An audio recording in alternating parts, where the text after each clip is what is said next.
নমস্কার সবাইকে।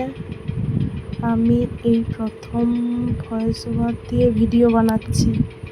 কিছু ভুল হয়ে গেলে কেউ হাসাহাসি করবেন না প্লিজ, এটা আমার রিকোয়েস্ট। আমরা কয়েক মাস আগে গেছিলাম মুম্বাই, তো সেইখানে বেড়াতে গেছি, তাহলে তো ঘুরে দেখবই চারদিকটা।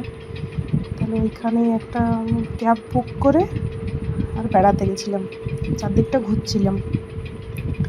সেই ভিডিওই করেছি। বেড়াতে গেছি আর ভিডিও করব না, এটা কি কখনো হতে পারে?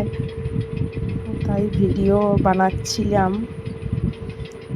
আর তারপরে ওইখান থেকে আমরা গেলাম চিড়িয়াখানাতে, মানে চিড়িয়াখানা যেখানে সব জন্তু জানোয়ার সব বাইরে ঘুরে, তো আমাদেরকে গাড়ির মধ্যে দিয়েই দেখানো হচ্ছে সব কিছু।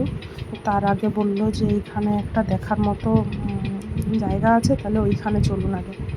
তো সেইখানেই আমরা গেছিলাম দেখতে। চারদিকটা দেখুন, খুব সুন্দর। আর এইখানে একটা বড় শিবলিঙ্গর মতো আছে, ওইটা দেখে আমার বেটু বলছে, আমাকে জিজ্ঞেস করছে, মা ওইটা কি শিবলিঙ্গ? ওর বাবা বলছে, না ওইটা শিবলিঙ্গ নয়, চলো এবার বাইরে চলো। দিয়ে ওইখান থেকে বেরিয়ে আমরা চলে গেছিলাম মিউজিয়ামে।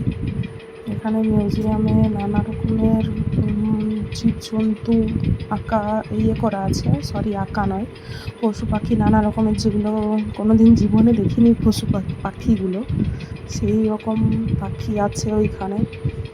দেখে নিয়ে অবাক হয়ে গেলাম। আর এইসব মানে দেখে বেটু তো প্রথমে ভাবছিল যে সত্যিকারের হয়তো বাঘ সিংহ, কিন্তু পরে যখন বোঝানো হলো ওকে যে অরিজিনাল নয়, তখন ও একটু নর্মাল হলো। প্রথমে খুব ভয় পাচ্ছিল। তারপর ওই মিউজিয়াম আমরা সেই দিন ঘুরলাম।